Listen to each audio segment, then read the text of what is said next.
אוקיי, שלום לכולם ולכולן, ברוכות הבאות לעיניים על עזה, התוכנית שלנו, סדרת הרצאות שמשלבת מחאה ולמידה כל יום שני וחמישי כאן בזום. ואכן, מי שזוכרת יודעת שסדרת הרצאות עיניים על עזה התחילה ביוני 2025, בזמן המלחמה הקודמת באיראן, שבתוך המלחמה האחרת שעדיין, ובכל אופן המלחמה הקודמת שהייתה אמורה להיות גם מכת מנע וגם מכת מחץ, שתמנע את כל המלחמות לעולם ועד. היינו במקלטים, מפוחדים, מיואשים, אבל החלטנו שאנחנו חייבות להשאיר את העיניים על עזה. המטרה הייתה ועודנה ללמוד על עזה בהקשרי הקרובים והרחוקים, וכך לשמור בתודעה את המאבק לסיום מלחמת ההשמדה והשלכותיה. אבל איראן הייתה ונשארה חלק בלתי נפרד מההקשרים האלה ומהפרויקט שלנו במיוחד. אז נאמנות לדרכנו של מחאה מבוססת למידה, אנחנו מארחות היום בעיניים על עזה את אחד האנשים הראשונים שאליהם אני פונה כשאני צריכה להבין מה קורה באיראן. פרופסור ליאור שטרנפלד, מומחה לאיראן המודרנית מאוניברסיטת פן סטייט, מחבר הספר איראן, החיים עצמם, שיצא לפני כמה חודשים, ואני ממליצה, שנכתב במיוחד עבור הקהל הישראלי ועבור הקהל הרחב, ואני ממליצה לכל מי שעוד לא קראה לקרוא אותו. וליאור, אני כבר אעביר לו את הבמה, הוא ידבר על המצב באיראן, כמו שדיברנו, לא דרך שיח האולפנים, אלא שיח שמושכל וענייני, וגם יספר לנו על נקודת מבטם של תושבי איראן והמשטר שלה. ליאור, אני ממש ממש מודה לך שהצטרפת אלינו. כמו שכרגיל אצלנו, ליאור ידבר 8 דקות, ואחר כך נפתח את השאלות דרך הצ'אט. ליאור, ברוך הבא, הבמה שלך. תודה רבה, איילת. תודה לכל המארגנים והמארגנות של המפעל המבורך הזה. אז אני אנסה לגעת בכמה נושאים שאחר כך אני אשמח לפתח אותם בדיון. קודם כל אני רוצה להגיד זה נראה, וגם אני חושב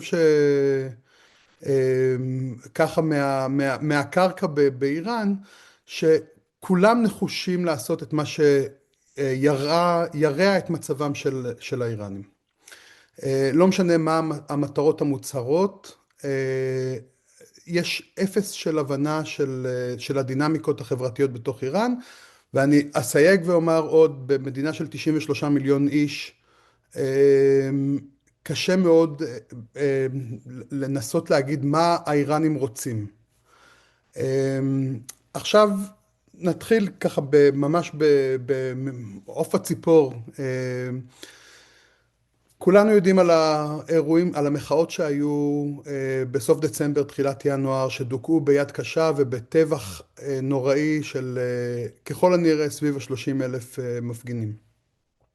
ועוד עשרות אלפים שנפצעו, ואלפים רבים שעדיין במעצר וחלקם מחכים להוצאה להורג.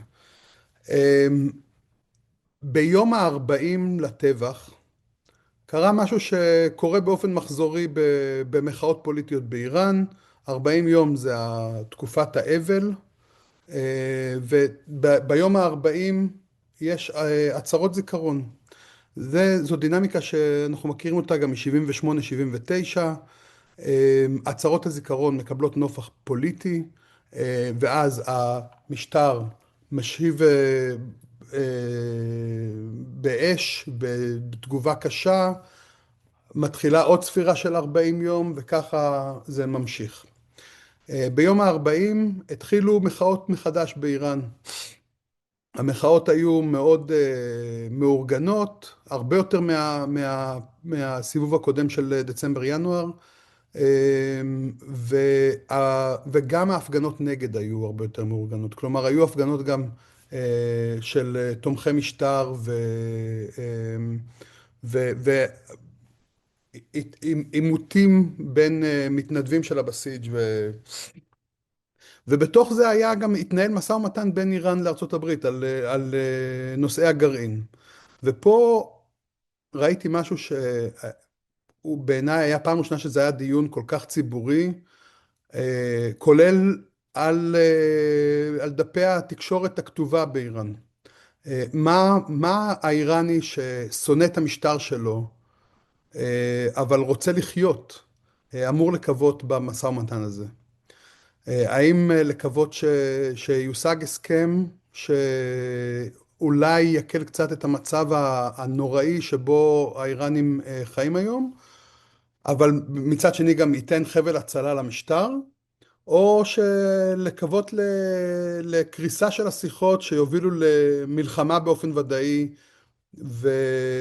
ואולי יקצר את ימי המשטר. ואחד הדברים שהתחילו להיות מוסכמים, עוד פעם, אני אומר, עם ההסתייגות של 93 מיליון וכולי, התחילה להיות מין מוסכמה כזאת שזה לא משנה מה יקרה בשיחות, תהיה מלחמה. כלומר, אי אפשר לסמוך על המבנה של הדיפלומטיה יותר, וגם המלחמה הקודמת התחילה בשיאו של משא ומתן, כשכל הצדדים כבר הודיעו שיש התקדמות. ואכן ביום שבת פרצה המלחמה, שכולם חיכו לה.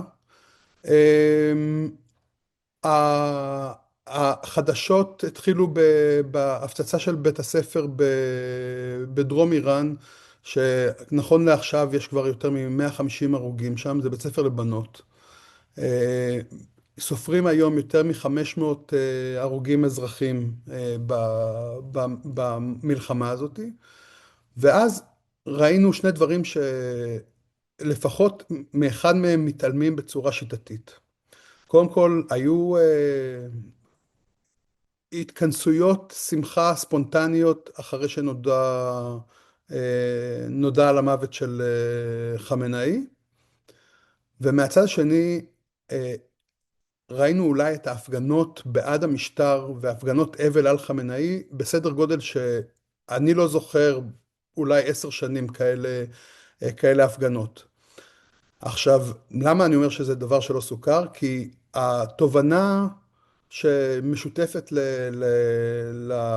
למומחי איראן במערב, זה ש-99% מהאיראנים הם נגד המשטר, והיו מוכנים לשלם כל מחיר בשביל הפלת המשטר. הילד יודעת, אני דיברתי על זה לא מעט, יש באיראן גרעין של בין 20 ל-30% שהם תומכי משטר. הם תומכי משטר מהרבה סיבות, לאו דווקא מסיבות אידיאולוגיות, אבל נוח מאוד להתעלם מהם. וגם בין ה-70 או 80% האחרים, זה לא שכולם חיכו ורצו פלישה אמריקאית. למעשה, אני רוצה להגיד פה שבשבועות האלה שהיו בטווח של 40 יום, ראינו באמת אומץ ציבורי חסר תקדים של ארגוני סטודנטים, למשל באוניברסיטת טהרן, באוניברסיטת אמיר כביר, שהוציאו הודעות עם חתימות בשמם, שמגנים את רצחנות המשטר, שזה ממש מעשה של התאבדות.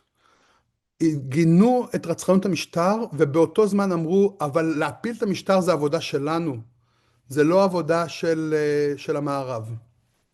שום משטר שיוקם, שום משטר שיהיה אחרי פלישה מערבית או הפלת משטר לא יוכל לקבל לגיטימציה ולא יוכל לנהל את המדינה.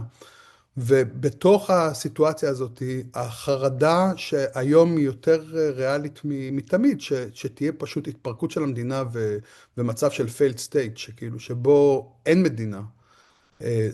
זה חשש שהוא מעל ראשי האיראנים. היו התארגנויות, התחילה להתארגן תנועה פוליטית מאורגנת, אני שם עכשיו את הנקודה האחרונה, בעשור האחרון, מאז שטראמפ יצא מה-JCPOA, עברנו תהליך של מחיקת מעמד הביניים באיראן. ומעמד ביניים זה מעמד שהוא חיוני לתנועה פוליטית. ובאמת, מאז שאיראן יצא, אנחנו רואים שאין חברה אזרחית יותר כמעט, אין מעמד ביניים, ואין גם תנועת אופוזיציה שהיא מאורגנת ומוכנה בעצם להחליף את השלטון. ובשבועות האחרונים ראינו את ההיווצרות של תנועה כזאת חרף התנאים. גם איגודי עובדים שהצטרפו ביחד לכדי מפלגות, גם תנועות קורדיות שיצרו בעצם תנועה פוליטית חדשה, והארגוני סטודנטים האלה שהתחילו לארגן סביבם פעילות פוליטית שהיא חורגת מגבולות האוניברסיטה, ואני חושב תמו לי 8 הדקות, ואני אשמח לדבר על כל דבר ממה שציינתי ומה שלא. תודה. תודה ליאור. כן, כבר יש לנו שאלות, אז נתחיל מיד. קודם כל על הסיפור של התלמידות, היותר מ-150 תלמידות שנהרגו.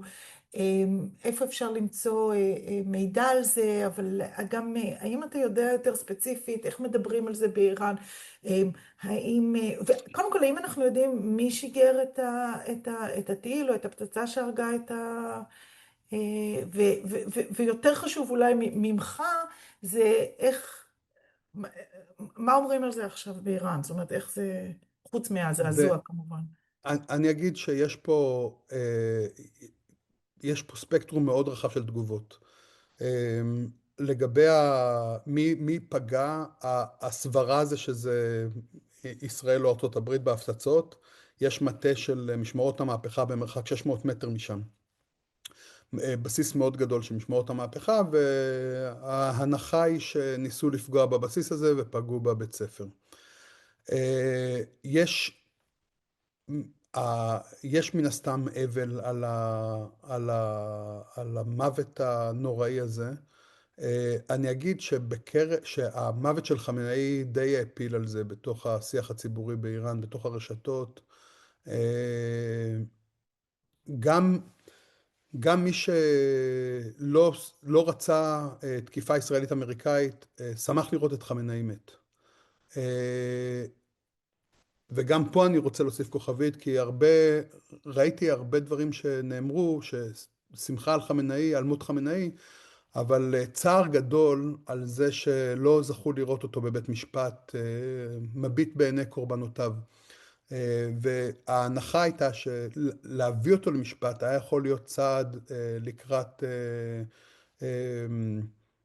מעבר שלם יותר של שלטון, כלומר לגרום לזה שראשי השלטון, ראשי המשטר הנוכחי, ישלמו על הפשעים שלהם, ותוך כדי כך לתת לגיטימציה למי שיבוא לרשת אותם מתוך העם.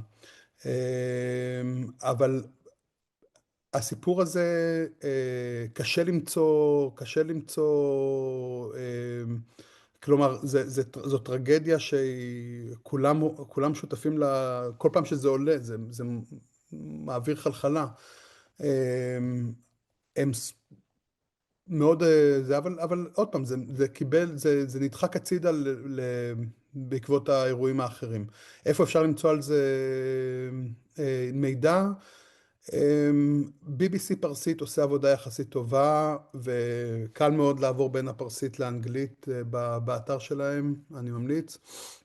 ויש כל מיני עיתונאים עצמאיים בתוך איראן שפועלים בטלגרם, בטוויטר, פייסבוק. אחד הערוצים האמינים עליי זה והיד אונליין, אז אני ממליץ לעקוב אחריו. שואל עידו, תודה על הדברים האלה, והוא שואל, מה אפשר לעשות? זאת אומרת, מה אתה היית ממליץ לעשות? איך יוצאים כרגע מהמלחמה הזאת? מה עומד על הפרק? איך יוצאים מהמלחמה? האוניון עשה בשבת בבוקר סיפור שבעיניי תפס את הכל. ישראל יצאה למלחמת מנע בשביל למנוע את המלחמה שהתחילה. איך יוצאים מזה? אני לא, עכשיו, כאילו הדבר האינסטינקטיבי שאני יכול להגיד זה פשוט לעצור. זה לא יודע, פשוט לעצור את זה, לנסות לחזור אין לי תשובה, אני לא יודע, ואנחנו עוד פעם על סף מלחמה אזורית, גם עכשיו עם לבנון שמתחיל עוד פעם, צריך, זו מלחמה שאסור היה להיכנס אליה מלכתחילה. זה, לא יודע, פשוט לעצור. שאלות נוספות, קצת על באמת על הדברים הדמוגרפיים, הסוציולוגיים שדיברת עליהם. אפשר, שואלת עופרה, אם אפשר להעריך עד כמה מהתומכי המשטר שדיברת עליהם, ה-20-25% תומכי המשטר, הם אנשי בסיס ואחרים שמטה לחמם תלוי במשטר האייתולות, וכמה הם לא. ובהמשך לשאלה הזאת, אני אקבל גם את השאלה של אמנון, שאומר, למה אין מעמד ביניים וחברה אזרחית בשנים האחרונות? זאת אומרת, אם תוכל להרחיב על הנקודה האחרונה בטח, שאמרת בהרצאה. כן. אז ככה, לגבי האוכלוסייה תומכת המשטר, יש לפי הערכות של כלכלנים, משהו כמו 25 מיליון איראנים שהקיום שלהם תלוי במשטר. כלומר, זה אנשים שהם או עובדים במנגנונים של המדינה, או נותנים שירותים למדינה, או בתעשיות. היום משמרות המהפכה זה הארגון הכלכלי הכי חשוב באיראן, הוא שולט על כל התעשיות, על הבנייה, על התשתיות, על הרפואה, על היבוא יצוא, על הנמלים.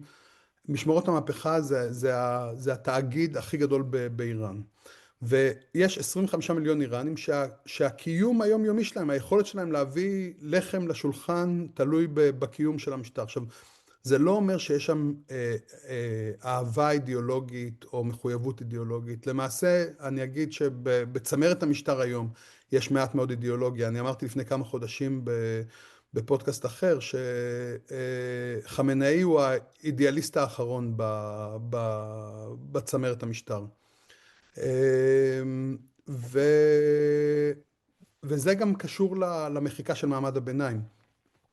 הסנקציות שהוטלו ב-2018, מה שנקרא maximum pressure, בעצם מחקו את מעמד הביניים בגלל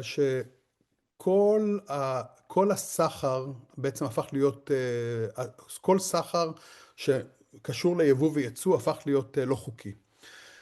עכשיו, איראן היא לא מדינת אי. יש לה גבולות עם מדינות לא נעתרות לסנקציות הבינלאומיות, אבל אז הסחר הופך להיות במעמד שהוא אפור, ומי ששמחו להיכנס לתחום הזה זה משמרות המהפכה. משמרות המהפכה בעצם פתחו ערוצי מסחר והברחת סחורות בסדר גודל ענק. אנחנו לא מדברים על מנהרות כמו בעזה או זה, ערוצים יבשתיים, וגם היו הרבה השקעות של סין ורוסיה שעברו דרך ערוצים של משמרות המהפכה. ככל שהנפח של משמרות המהפכה בכלכלה גדל, הנפח של מעמד הביניים ירד. והרבה יותר אנשים הפכו להיות תלויים גם ביחסים שלהם מול משמרות המהפכה. ואז ראינו שמעמד הביניים הפך להיות מעמד ביניים עני. ואני מדבר פה בתהליך של 3-4 שנים, זה הפך להיות מעמד ביניים עני. מעמד ביניים עני לא יכול להוות מנוע למוביליזציה מוביליזציה פוליטית. יש ספרון מצוין שנקרא How Sanctions Work, שכתבו אותו 4 חוקרי איראן מדיסציפלינות שונות, כלכלן, מדעי המדינה, היסטוריה וסוציולוגיה. זה ספרון של 140 עמודים, אני ממש ממליץ לקרוא את זה, זה ניתוח עומק של מה קרה לכלכלה האמריקאית אחרי המקסימום פרשר, ואז גם מבינים את המחיקה של מעמד הביניים. אני מקווה שעניתי על השאלה. כן, לא, דברים מאוד מאוד מעניינים, ואני באמת רוצה להדגיש באמת את החשיבות של הסוציולוגיה, באמת, כדי להבין את המצב הפוליטי. שואלת טל, אומרת שנראה בישראל ובדבריו של טראמפ, יש דגש גדול על תפקידם של האיראנים לקחת את ההזדמנות. זאת אומרת, יצרנו לכם הזדמנות ועכשיו תורכם לקחת. זה ריאלי? זה הוגן לצפות שאוכלוסייה תעשה את זה? זה בדיוק העניין של המהלך הזה של כאילו לתת מתנה, ליצור הזדמנות בלי להבין מה התנאים בשטח. אם טראמפ עם ארצות הברית, עם המערב, היו חפצים בתהליך של יצירת תנאים למהפכה עממית שתוכל להיות, תוכל לייצר יציבות והמשכיות, כלומר לא המשכיות של המשטר, אלא המשכיות של קיום המדינה, אז היה צריך להשקיע בבניית החברה האזרחית, שזה מה שה-JCPOA היה אמור לעשות. ה-JCPOA היה אמור להעביר משאבים למעמד הביניים, לחברה האזרחית, והמקסימום פרשר עשה בדיוק את הפוך. כלומר, אז עכשיו, אם אנחנו רוצים, התחיל כבר תהליך עכשיו כנגד כל הסיכויים של יצירת מעמד פוליטי חדש. אחרי התקוממות שאיראנים הקריבו את חייהם בשביל להתנגד למשטר. הדבר הנכון עכשיו היה לתת לתהליך להתגבש. כלומר, להמשיך, לתמוך בתנועות הפוליטיות האיראניות שמנסות לאתגר את המשטר, להציב אלטרנטיבה, לעבוד יחד עם התנועות האלה. יש מספיק דרכים לתקשר יחד עם התנועות האלה, לעזור להם מאחורי הקלעים, בלי להגיד אנחנו הבאנו. זה לא תהליך שהיה מביא למהפכה מחר, אבל זה תהליך שהיה כנראה מביא למשהו שהוא הרבה יותר יציב ובר קיימא בטווח של חודשים עד שנים. להגיד לאיראנים עכשיו, בעצם עכשיו המשטר עם הגב לקיר, אם בינואר הם ירו בלי הבחנה כולל טנקים וטילים, אני לא רוצה לחשוב מה המשטר יעשה עכשיו אם תהיה התקוממות רחבה. יש מספיק אנשים שמוכנים להגן על המשטר. כל עוד יש למשטר אנשים שמוכנים להגן עליו, להתקוממות עממית אין סיכוי לעבוד. היופי שבבניית חברה אזרחית וחברה פוליטית ומעמד פוליטי זה שזה נותן את האפשרות לעשות עבודה איטית, שזה מה שקרה בשנות ה-70, שהיה תהליך של שכנוע, והמהפכה ב-79 הצליחה ברגע שאנשי משטר עברו את הכביש. זה לא היה בהתנגשות מול אנשי המשטר, מול הצבא, המפגינים תמיד יהיו עם ידם על התחתונה. האם זה, מה זה? יש, בהקשר הזה יש פה שאלה, האם אתה יכול לראות סיטואציה של ממש מלחמת אזרחים? האם אפשר לראות בירי של, זאת אומרת, האם יש כאלה שמצדדים בירי במפגינים, בטבח במפגינים? קודם כל יש כאלה שמכחישים שיש טבח במפגינים, ופה נעזרים בכל מיני תיאוריות קונספירציה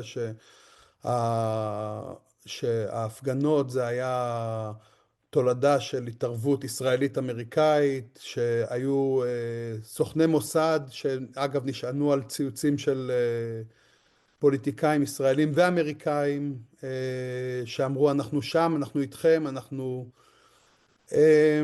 וגם בין המפגינים היו כאלה שאמרו, זה לא יכול להיות שאיראנים יהיו כל כך אכזריים, זה ישראלים ואמריקאים שיורים בנו, זה המיליציות העיראקיות, זה החיזבאללה, זה כולם חוץ מהאיראנים, שזה גם כן שחזור של שיח שהיה ב-79, שכשהצבא טבח במפגינים הם אמרו זה הישראלים. השאה בעצם הצליח להביא יחידות של צה"ל לדכא את המהפכה. אז אנחנו רואים פה עוד פעם שחזור של אותו שיח. אז האם יכולה להתפתח מלחמת אזרחים? בהחלט. זה יכול לקרות. תוצאה של מלחמה כזאת תהיה קטסטרופה לעולם כולו. נגמר לנו הזמן, אבל אם תרשה לנו, נגנוב ממך עוד כמה דקות עד שכבר הערנו אותך עליי. מוקדם בבוקר, אז תודה רבה. האם יש כרגע, אתה כבר קצת דיברת על זה, אבל יש כרגע הנהגה שיכולה לקיים איזשהו משא ומתן? יש הנהגה חלופית שיכולה להיכנס במקום הזה? אולי אפשר להגיד שתי מילים על יורש העצר הגולה, טוב. או שלא. אני אתחיל מלדבר על יורש העצר. יורש העצר הוא בן אדם בן 65, 66, שבילה את רוב שנותיו, את רוב המכריע של שנותיו מחוץ לאיראן, מעולם לא עבד בשום עבודה ומעולם לא עשה שום דבר בשביל לעזור לאיראנים. אני חייב לשים את זה פה כי יש מלא דיסאינפורמציה, יש ערוצי תקשורת שכל ייעודם היה לשקם את התדמית שלו. למעשה הוא משנות ה-80 מנסה לשכנע את ארצות הברית וישראל לצאת למלחמה באיראן בשביל להחזיר אותו לשלטון. אם רואים את המסרים שלו, אין שום אלמנט של מעבר לדמוקרטיה באיראן. מה שהוא רוצה זה פשיזם פשוט שהוא בראשו. והתומכים שלו יותר גרועים ממנו. כלומר, זה ממש מיליציות פשיסטיות. אני מדבר בעיקר על אלה שבדיאספורה, הם עכשיו בשלב של לאיים על כל מי שלא חלק מהמחנה שלהם. עכשיו, אני אגיד, במשך שנים הוא הצליח ליצור לעצמו נישה בתוך הצמרת של המפלגה הרפובליקנית, ו, וטראמפ בצורה מפתיעה פשוט מנער אותו. בינתיים, יכול להיות שזה ישתנה. אבל לינזי גרם, שהוא נחשב לאחד מהבכירים שבסנטורים הרפובליקנים, כל הזמן מנסה לדחוף אותו לפגישה במר הלאגו, בבית הלבן, וטראמפ דוחה, לא מוכן, והוא אפילו אמר ב, במסיבת עיתונאים שרזה פהלוי הוא לא מה שאיראן צריכה עכשיו. עכשיו, ההנחה בקרב תומכי רזה פהלוי זה שטראמפ יכניס אותו, כלומר ישתול אותו כשליט של איראן. אני חושב שמאוד קרוב הרגע שבו טראמפ באופן פומבי יזרוק את פהלוי מתחת לאוטובוס, ואז אני צופה טנטרום מאוד עצבני של תומכי פהלוי. עכשיו, זה לא אומר שאין לפהלוי תומכים בתוך איראן, יש לו, והיום יותר ממה שהיו לו לפני שנה בצורה משמעותית. חלק מזה זה גם בגלל שהוא השם, בגלל שאין בעצם ספירה פוליטית, אז פהלוי הוא השם היחיד שמכירים, וגם הוא השנוא ביותר על המשטר. אז כמו שיש נטיות פרו-ישראליות בגלל שזה אויב אויבי הוא ידידי, אז גם תמיכה בבן של השאה היא נובעת מתוך זה שאם המשטר כל כך שונא את השאה, אני אצעק ג'אביד שאה, יחיא שאה, כדי לתקוע אצבע בעין של המשטר. ו... אבל אני לא חושב שהוא מציג איזושהי אופציה של אלטרנטיבה אמיתית. ומה שאלת עוד? אני מצטער, ברגע שאומרים לי את רזה פהלוי, אני... לא, שאלתי על הנהגה חלופית, זאת אומרת, הנהגה חלופית. כן, מי אז יש... שעכשיו ייכנסו בנעליו של חמינאי או כל הדברים. מבחינת הרפובליקה יש line of succession. עכשיו עלי לרג'ני הוא ממלא מקום עד שתהיה התייעצות של מועצת המומחים ועד שיקבעו נושאי תפקידים, יהיו גם שינויים חוקתיים.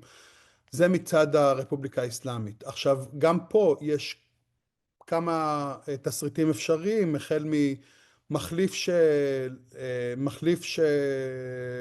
של חמינאי שימשיך את הרפובליקה ואת הקו הלאומתי שלה גם כלפי ארצות הברית וגם את הדיכוי פנימה. ואגב, יש כמה מועמדים להחלפה שהם הרבה יותר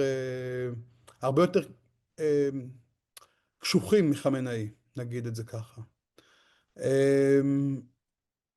אופציה שנייה זה שבעצם יצליחו מהאגף הרפורמיסטי, שעכשיו יש מי שמאתגר אותו, זה הנשיא לשעבר חסן רוהני, מוחמד חתמי, מיר חוסיין מוסאווי, אלה אנשים שמדברים עליהם בתור איזושהי אופציה מבפנים שתשדר, שבעצם תנסה לעשות כמו גורבצ'וב בברית המועצות, כן? של איזשהו תהליך של רפורמה פנימית עמוקה, שבסופו של דבר תוביל לפירוק של הרפובליקה האסלאמית.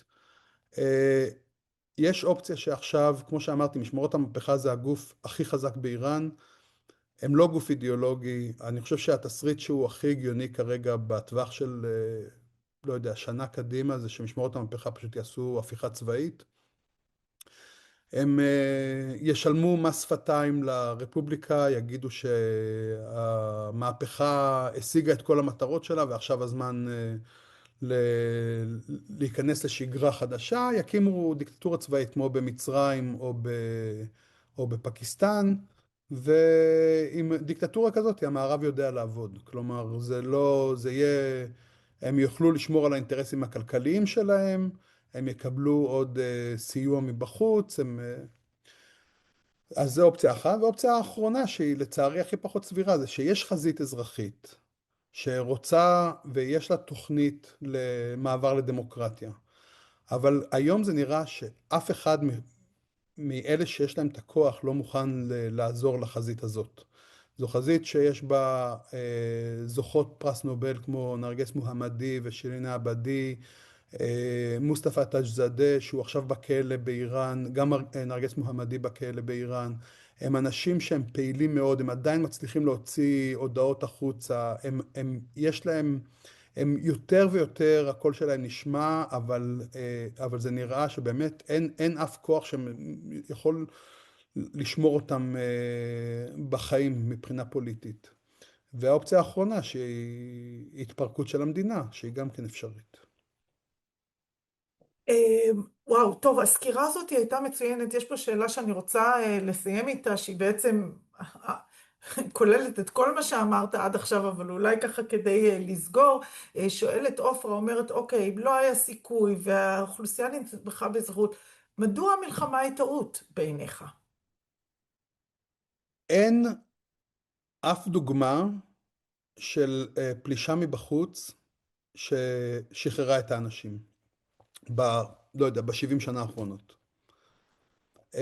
איראן בעצמה חוותה פלישה כזאת ב-53, היה ראש ממשלה מוחמד מוסדק, שהיה נבחר בצורה דמוקרטית, הלאים את תעשיית הנפט כי היה שוד נפט, ואז ה-CIA וה-MI6 הדיחו אותו, ובעצם אז המערב שם את כל הז'יטונים על השאה, ועזרו לו לבצר דיקטטורה שמררה את החיים של האיראנים ב-25 שנה הבאות.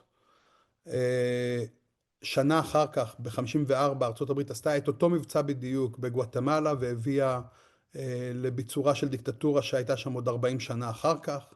אחר כך ב-70, בצ'ילה, ב-2003, בעיראק. כלומר, אין לנו על מה, ואני לא מדבר על וייטנאם, קמבודיה, כל הדברים האלה. כלומר, אין לנו על סמך מה נשענת ההנחה שפלישה כזאת יכולה לשחרר את העם האיראני. כלומר, אני רוצה, אפילו מדורו עכשיו, שהיה את המבצע לכאורה הכירורגי הזה, זה פשוט היה אותה מתודה בשינוי שינוי קטן, של להגיד, לא מעניין אותי להחליף את המשטר, מעניין אותי רק להחליף את ראש המשטר. העם בוונצואלה, עוד פעם, חווה שמחה רגעית על זה שמדורו ירד מהבמה, אבל זה לא שעכשיו ונצואלה בדרך לדמוקרטיה.